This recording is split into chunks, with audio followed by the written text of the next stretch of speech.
Yo sugeriría que nos concentráramos básicamente en lo que se vio hoy, con la resaca, como se dice, de lo que ha pasado antes, pero que no enfaticemos los temas que ya se han visto y revisado y vuelto a ver, sino que lo que se queda, lo que se está avanzando, si no, no avanzamos en el desarrollo. Me interesó los gráficos de Roberto sobre los recorridos, la zona del Golfo. Vi que la mayoría de los sitios se encontraron en los recorridos más pequeños, como de 26, digamos que los poblados encontraron 300 tantos restos. Entonces parece que en ese gráfico hay un problema con la definición de qué consiste, cómo se define un sitio en los diferentes estudios. Si puedes comentar sobre eso. A pesar de que yo menciono que hay metodologías ya establecidas como intensivas, o más bien sistemáticas y aleatorias, la mayoría de esos estudios no tienen consenso en la definición de sitio. ¿Qué es sitio para Robert Kruger? ¿Qué es sitio para Stacy Simons? ¿Qué es un sitio para Mike Loughlin? Y en esa gráfica que presenté, no sé si se pudieron dar cuenta que hay reconocimientos que no hablan de sitios, hablan de muestras o hablan de concentraciones de elementos arquitectónicos. Hasta el día de hoy me parece que los únicos reconocimientos en donde podemos hablar de un lenguaje común con base en la definición, clasificación de sitios y el establecimiento de jerarquías son los reconocimientos que se han hecho en San Lorenzo y alrededor de Laguna de los Cerros. Aquí también vendría una propuesta que debería haber una reunión específica sobre los estudios regionales que se han realizado en la costa del Golfo, porque tenemos parámetros muy distintos, desde el carácter de cómo nos aproximamos a la realidad, o sea, las posiciones teóricas que se manejan en cada proyecto, así como las metodologías que son muy variables. Vemos que algunos de estos estudios no solamente se han concretado al reconocimiento en superficie, sino que han aplicado sistemas de nucleación, que estos podríamos decir son quizá los más intensivos porque nos pueden dar una muestra muy importante tanto de la superficie como de las secuencias estratigráficas. Efectivamente, la intensidad del trabajo en áreas pequeñas como la de Kruger, como la de Loughlin, como la de Barbara Stark, que yo no mencioné los estudios de la zona central de Veracruz, que iniciaron las pioneras Annick Danes y Barbara Stark, tienen precisamente una zona de menor tamaño, pero con mayor intensidad de reconocimiento de superficie. De hecho, al hablar de la llamada full coverage, eso es un mito. Realmente nadie puede hacer un reconocimiento total por precisamente las condiciones de terreno en el sur de Veracruz. Quizá aquí en la cuenca de México el equipo de Sanders pudo hacerlo, porque nada más tenían nopales y magueyes encima, pero nosotros teníamos pantanos y cosas así, ¿no? Entonces sí, es muy importante lo que hace notar don Juan o Big John acerca de esto. Y creo que precisamente aquí viene una problemática, cómo poder analizar los resultados que se tienen. Yo nada más manejo que ya tenemos reconocidos tales áreas, tantos kilómetros y aparentemente tales sitios. Lo importante sería hacer una evaluación sobre todo esto para jerarquizar y hablar de tipología de sitios en común y proponer en consecuencia ideas sobre la organización sociopolítica, etc., ¿no? También la definición de fases ocupacionales es bien importante, porque como lo mencioné, hay tipologías cerámicas tanto como arqueólogos o directores de trabajo en esta región. Yo quiero felicitar a Mario Córdoba con su hallazgo de Monumento 35 en Chalcatzingo, que es una estela. Y mi comentario es importante porque pocos saben que con eso hay más de entre 12 y 15 estelas conocidas en Chalcatzingo, y esta cantidad de estelas es lo más grande en cualquier sitio de preclásico medio en Mesoamérica. Bueno, yo voy a hacer un comentario evidentemente desde afuera de Olmeca, que trabajo en Maya, pero veo una, yo diría, deficiencia en la cuestión del patrón de asentamiento. En todas las presentaciones que se han hecho, veo solamente el área monumental.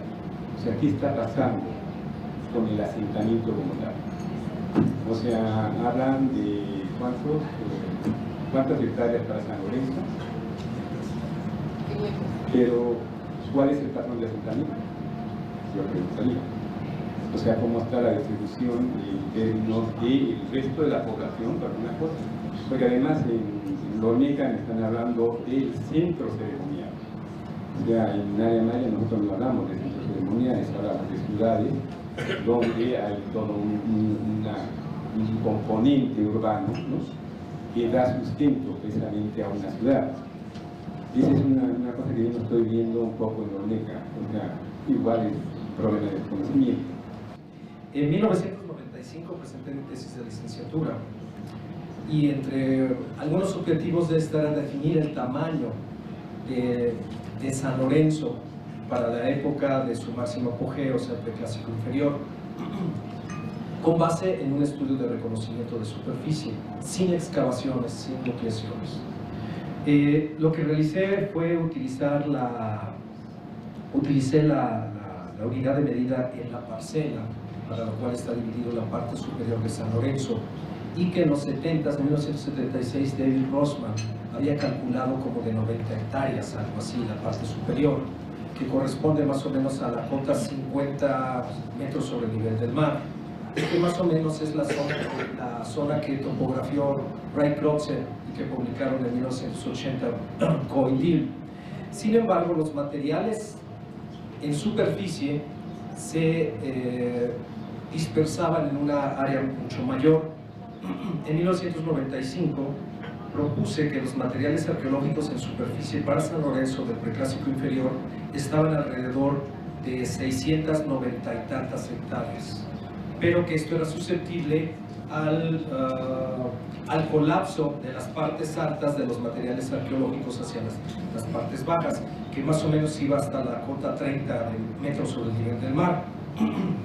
Posteriormente, Ann Cyphers hizo algunas excavaciones o sondeos en los supuestos límites del estudio de superficie que yo había realizado, y efectivamente el área de distribución de materiales se redujo a las hoy 500 hectáreas.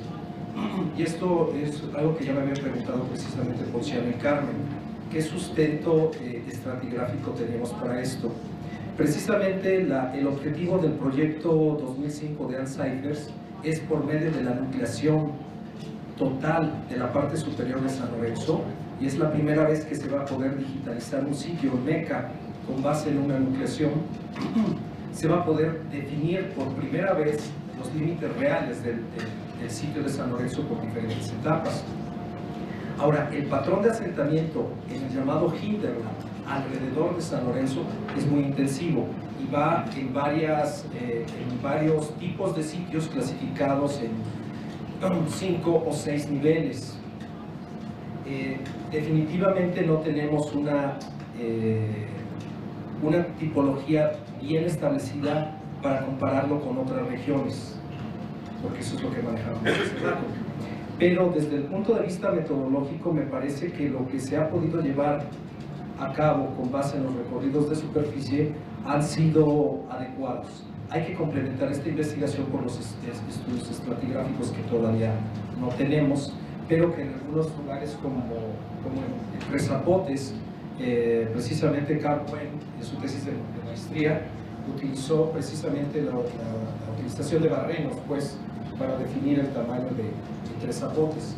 Entonces sí tenemos algunos estudios que nos han podido marcar el rumbo de lo que puede ser el patrón de asentamiento del sitio en sí, del centro, mal llamado centro ceremonial vacante, que sabemos que no lo fueron.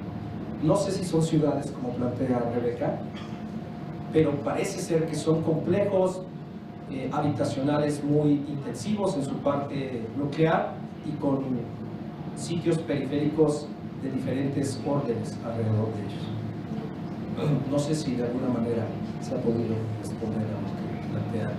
Pero San Lorenzo, de cuánta estructura no monumental a nivel habitacional hay, a nivel de sustento de población tiene.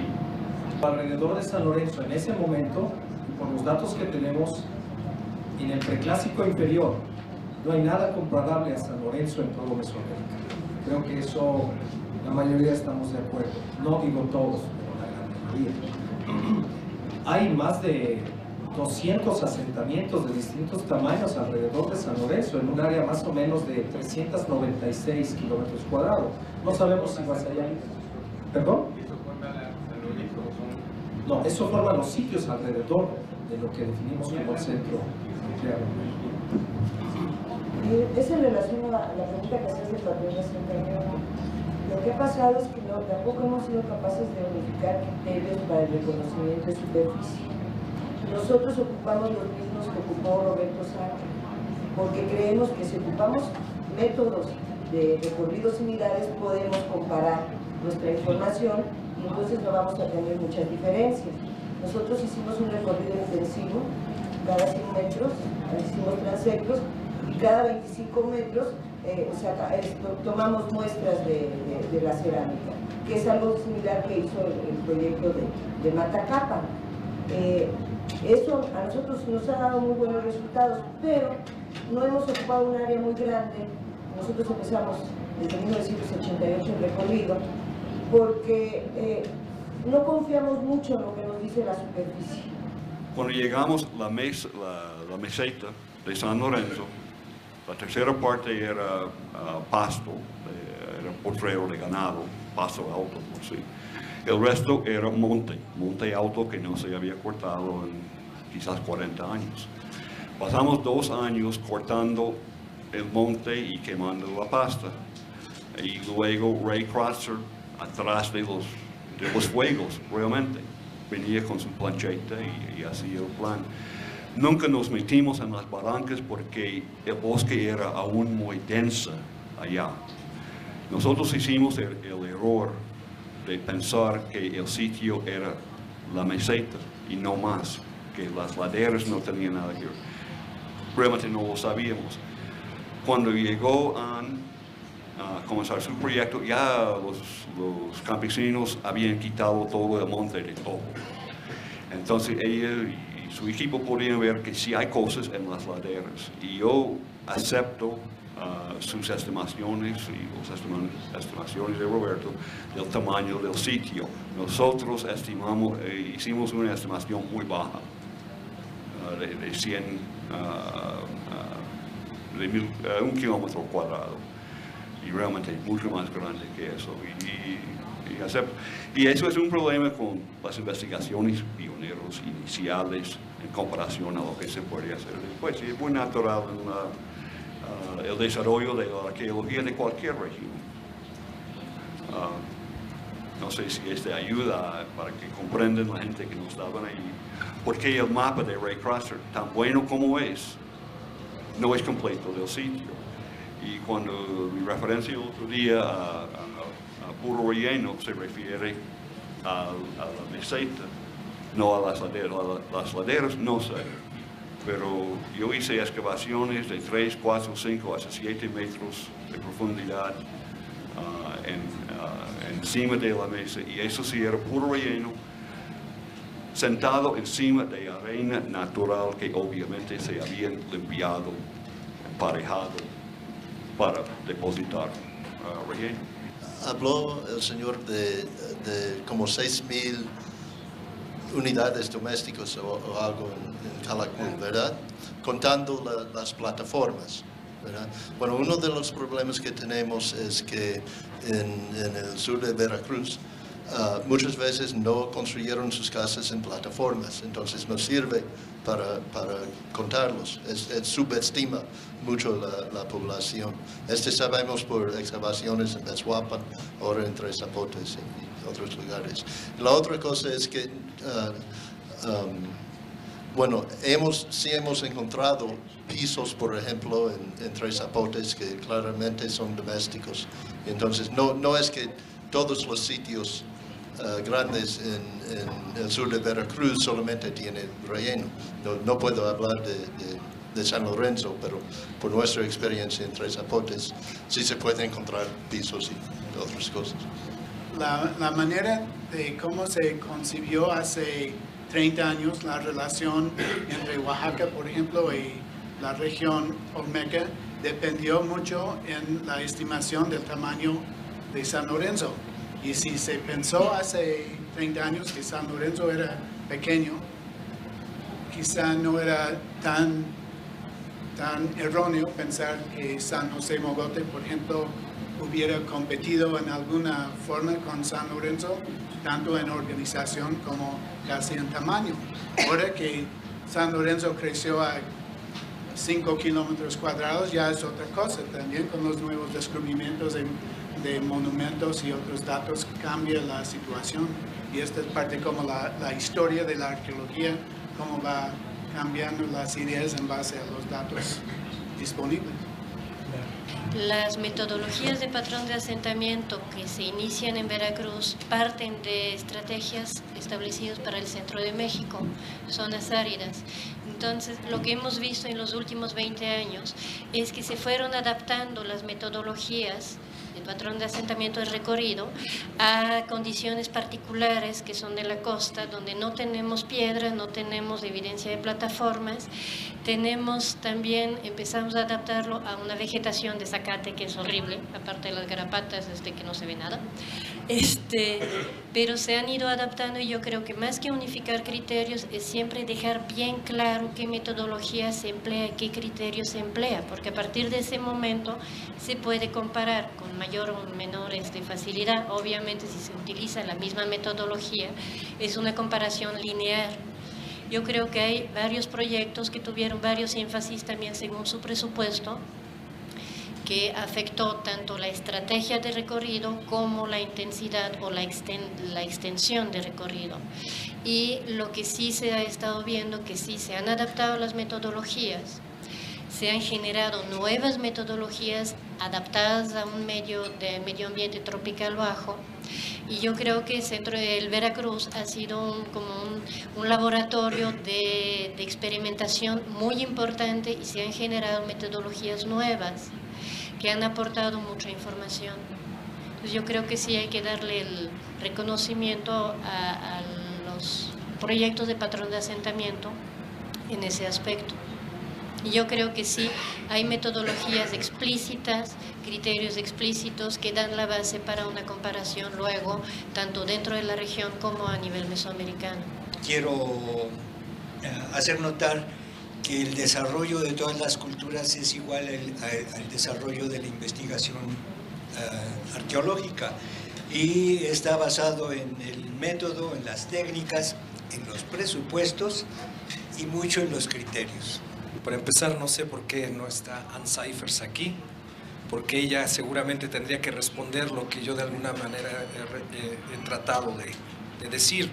La otra, yo desconozco mucha de la información de las excavaciones de San Lorenzo, porque yo precisamente estaba en los sitios pequeños, estaba haciendo el reconocimiento, pero efectivamente de lo poco que recuerdo en las más de 100 excavaciones que hemos hecho desde 1990 hasta 99 en San Lorenzo, hay zonas de rellenos, sí, efectivamente hay zonas de rellenos en algunas áreas de la meseta, pero también hemos podido encontrar superficies ocupacionales, algunas ya distinguidas, con pisos tanto de bentonita, de arenas, de gravas, de pigmentos rojos.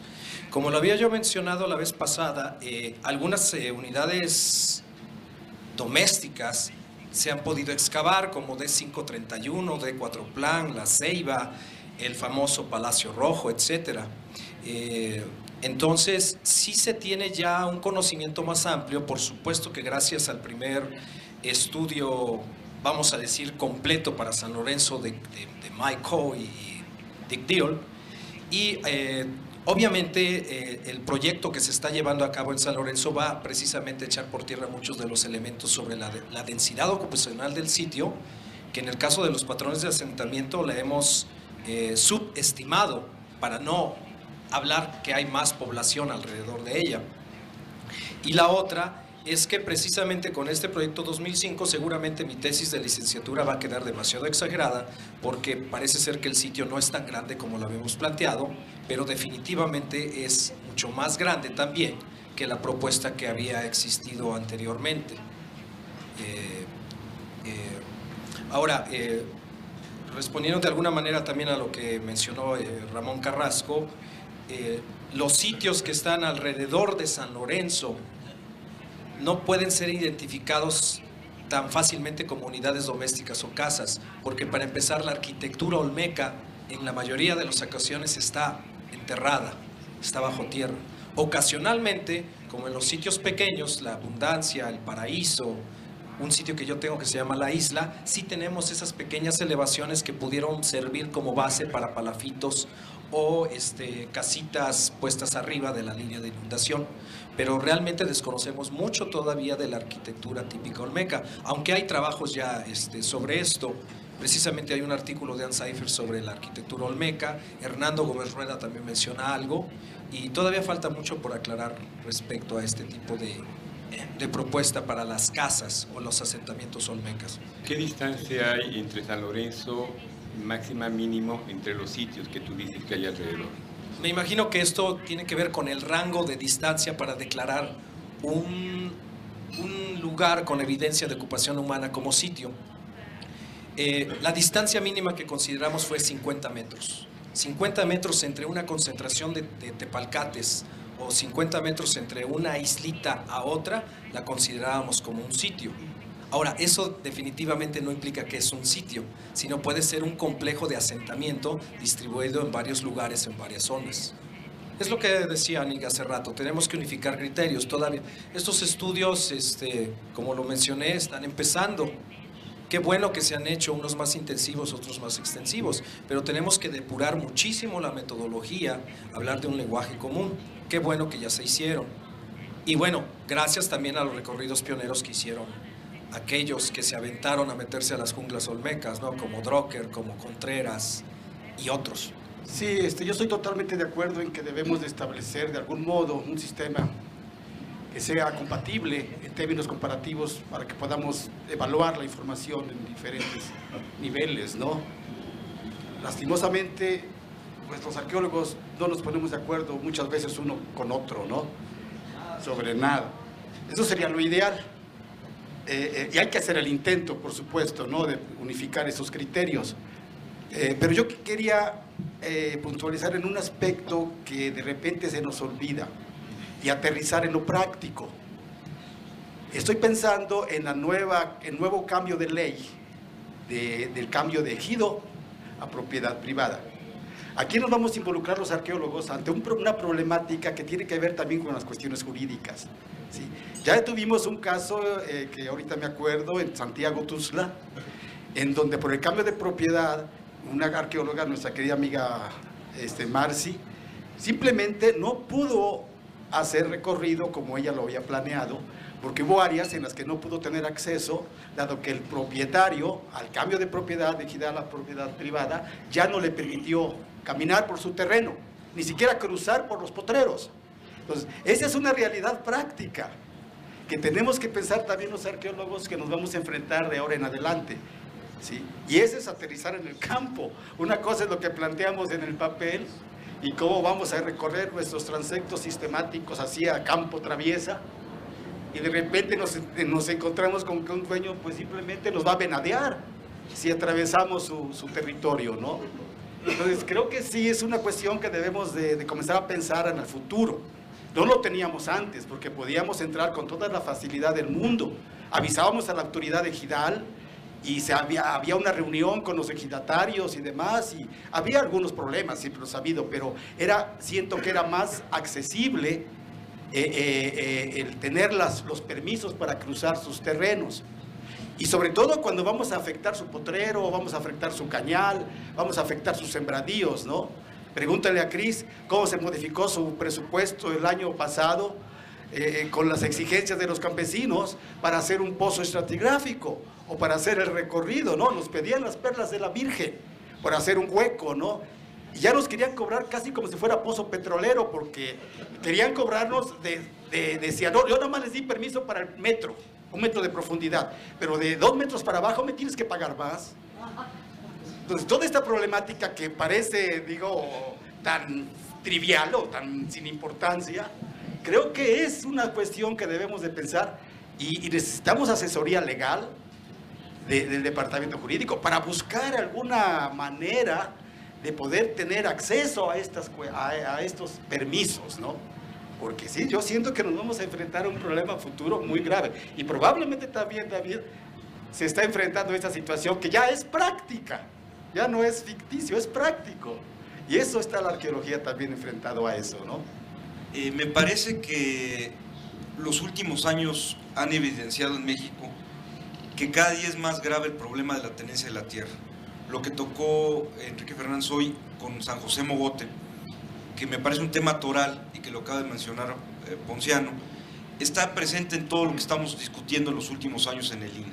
Lo hemos hablado con Rebeca González Lau para La Venta, con Maricruz Payés para Puebla, evidentemente el caso de Mogote, lo que se trata en San Lorenzo, con nuestro amigo Mario Córdoba hemos discutido mucho sobre Morelos, y lo que está enfrentando el país es un crecimiento muy amplio de las zonas urbanas, la necesidad de la población por crecer, una población inmensamente pobre que de pronto cree que a través de hacer pozos va a encontrar un ingreso adicional temporal o una resolución a un nivel de vida muy pobre.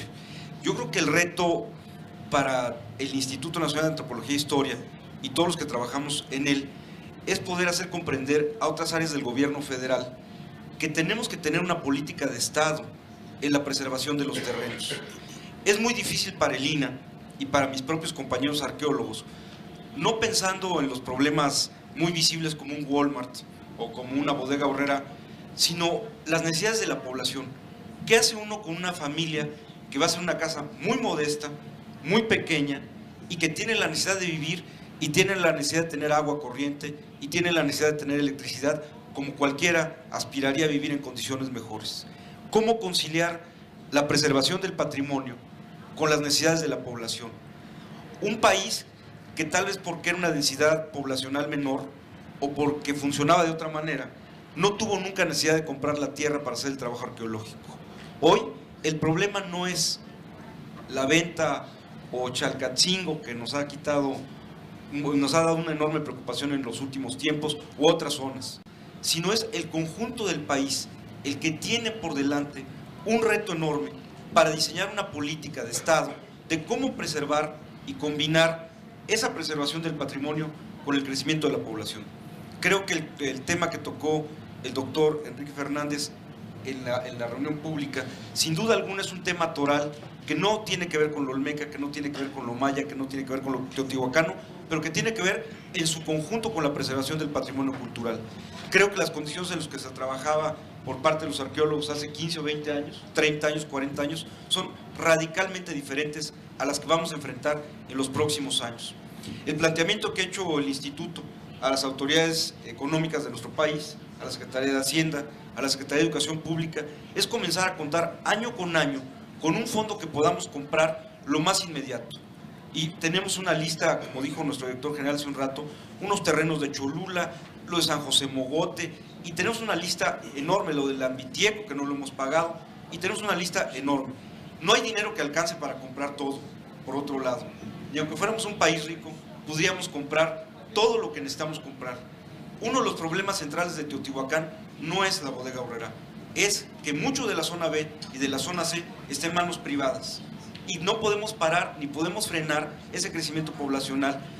Nunca habíamos sido 105 millones de mexicanos.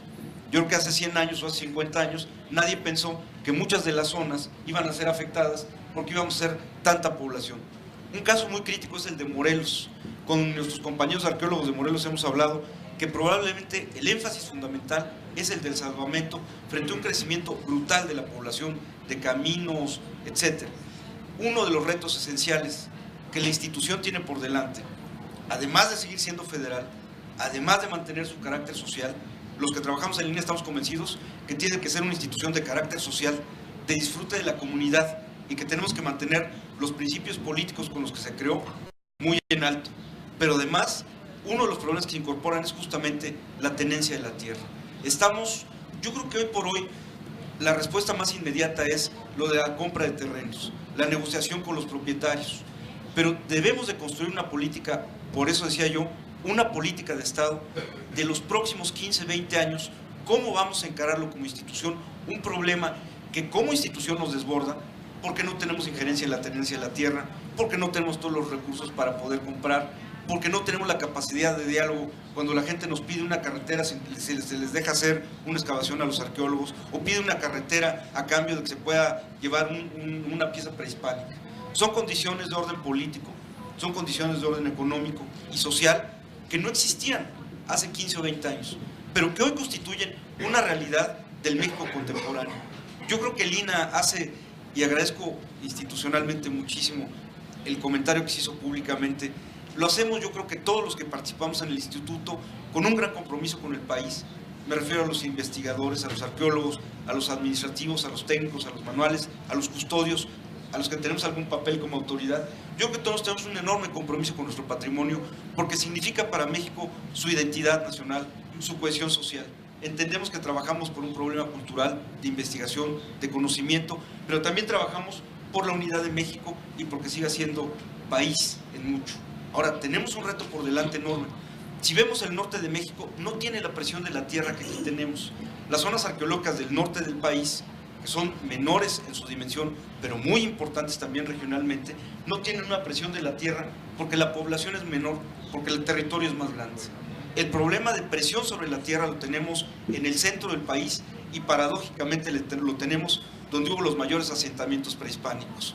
Ahora el reto es poder convencer no a nuestra propia institución, que como yo lo digo, todos tenemos el compromiso por mantener nuestro patrimonio. La labor que tenemos por delante es convencer a otras secretarías de Estado, a otras agencias de nuestro gobierno federal, para poder diseñar conjuntamente una política de Estado que nos permita dar un paso adelante para poder preservar este patrimonio cultural. Tengo esperanza y tengo fe. Si el patrimonio ha durado tantos siglos y muchos mexicanos lo han podido cuidar, ojalá que lográramos dar este paso adelante por poder diseñar una política de Estado que está presente en todas las zonas y en muchos de los proyectos arqueológicos del país. Es el compromiso de nosotros y es el intento por diseñar, insisto, una política de Estado que nos permita mantener ese patrimonio a pesar de lo que parecía cernirse como un escenario bastante adverso en presente, como ya se dijo, y a futuro. Gracias.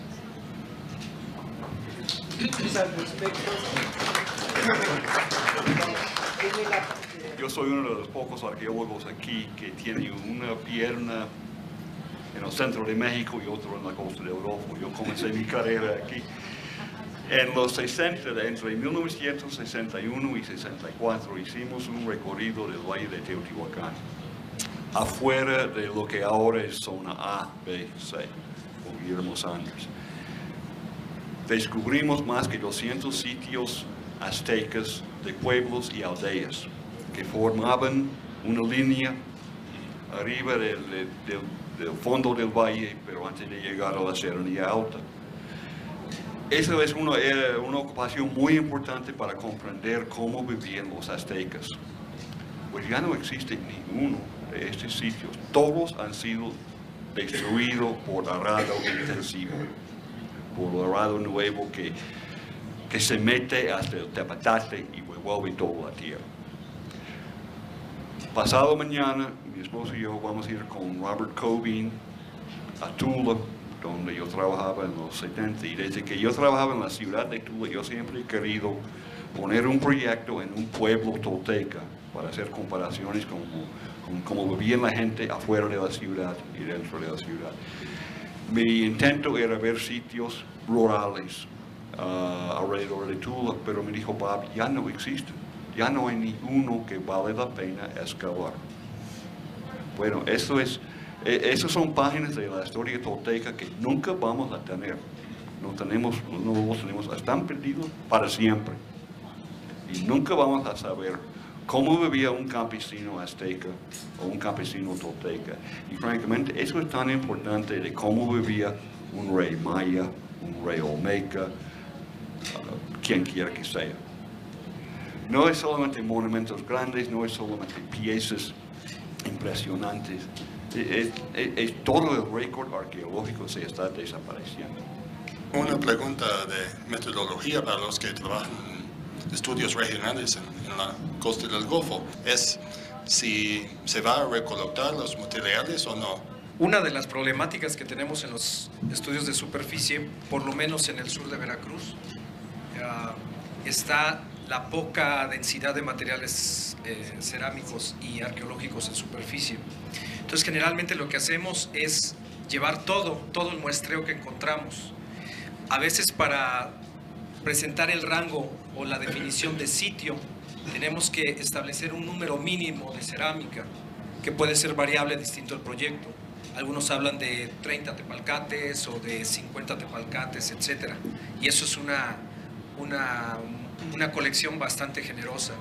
En realidad, levantamos prácticamente todos los materiales que están en superficie, desde piedra de molienda, desde obsidiana, por supuesto que cerámica, y algunos otros materiales que ocasionalmente encontramos en superficie. Nosotros llegamos a encontrar hachas en superficie en San Lorenzo. Por lo menos en mi área de estudio reconocimos un fogón del clásico en superficie cercano a San Lorenzo, pero son como hallazgos muy ocasionales. Realmente es una problemática. No podemos descartar la posibilidad de ir a hacer un reconocimiento de superficie, ver los tepalcates diagnósticos y dejarlos ahí. O sea, sí, generalmente llevamos todos los materiales. Esto, retomando lo del doctor Rosa sobre la cuestión de la tierra, a mí sí me preocupa. En alguna ocasión se había hecho un proyecto por parte de la universidad y no sé qué otra institución, de la Universidad UNAM, para buscar alternativas.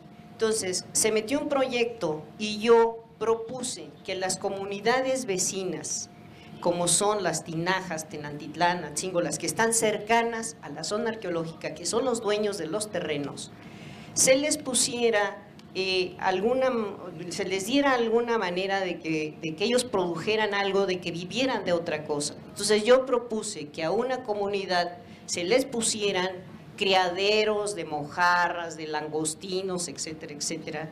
A la otra comunidad se les pusieran criaderos de codornices, así les puse alternativas, inclusive hablamos de avestruces.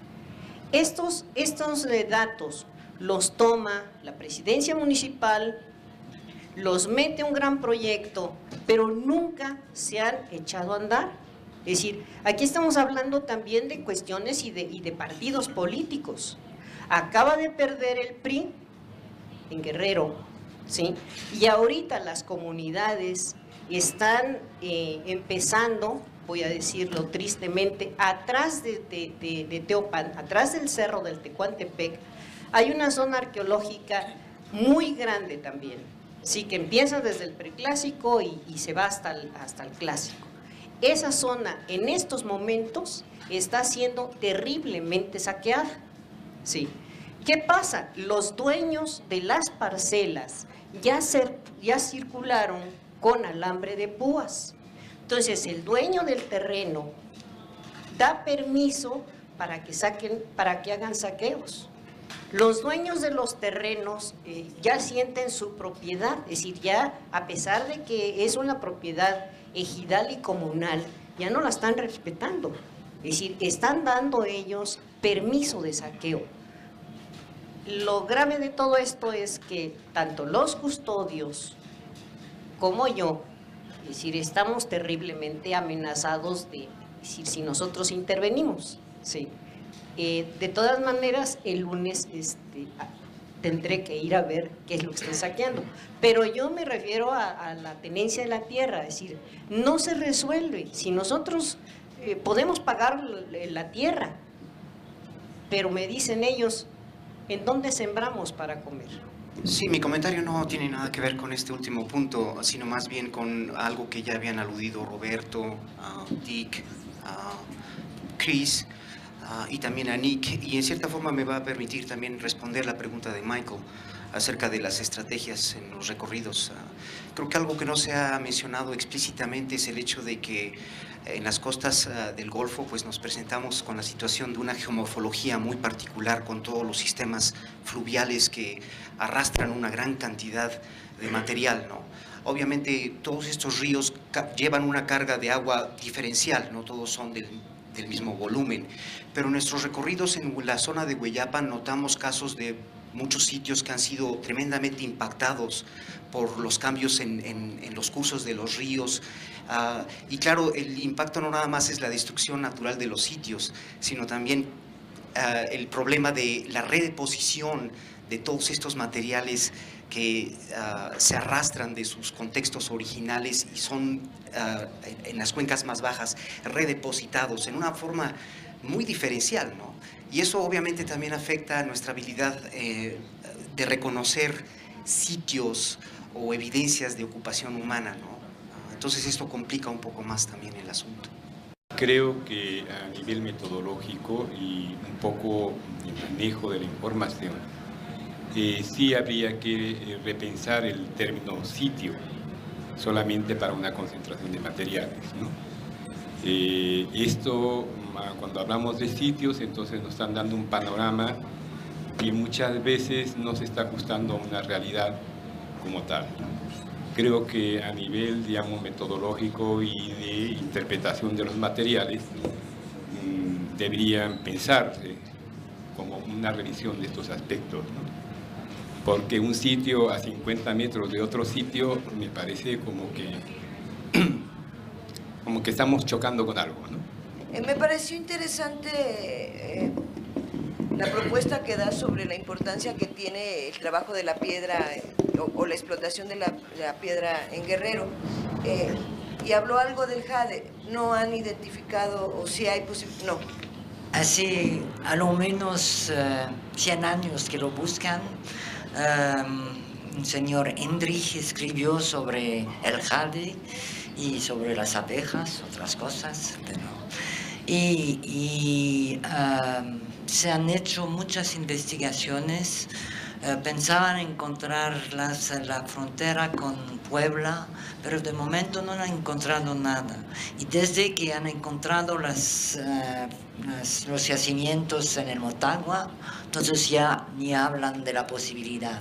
Yo creo que probablemente haya también, porque el jade de los objetos que se encuentran en colecciones privadas que proceden de Guerrero es azul, bastante verde azul, muy oscuro, muy pulido. Y hablan también de piedra verde cuando en los tributos de Tepecuacuilco. Creo que hay posibilidades que haya, pero hasta que la encontramos debemos decir que sí, piedra dura sí, seguramente fue exportada. Serpentina se encuentra y otros. Y la tradición del trabajo de los objetos es muy largo, lo conocemos con el arte mezcala, pero empieza, yo pienso, muy antes y empieza probablemente con el estilo olmeca, quizás más antes, pero todavía no encontramos de eso y dura hasta hoy.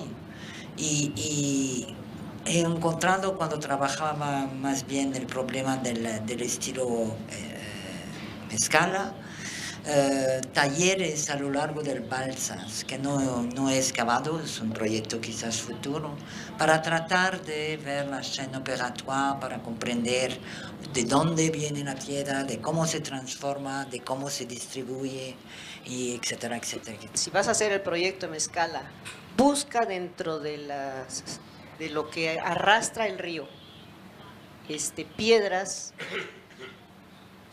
que aparentemente por encima están muy erosionadas, no se ve nada, pero al partirlas son piedras, son unas serpentinas y hay unas muy verdes. Yo tengo varias en Teopan. I would urge anybody that's excavating what they think is jade to have it mineralogically analyzed. because there are some real surprises. Many things that are called jade turn out to be quartzite, a much more common material.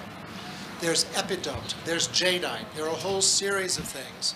And before we assume that what's called jade all comes from the Rio Motagua, we have to see whether that material really is jadeite that's similar to that or another kind of green stone. The trade routes may be very, very different if quartzite, for example, is a common material. It's as hard as jade, it takes a very, very hard polish, it comes in multiple colors. Epidote is another more generally available material. So everything that's called jade isn't necessarily jadeite, and until real mineralogical work is done, let's not jump to conclusions about the Motagua. Mi pregunta sobre Guerrero era porque nosotros estamos planteando, bueno, nosotros sí tenemos estudios del jade, de Motagua y del manatí.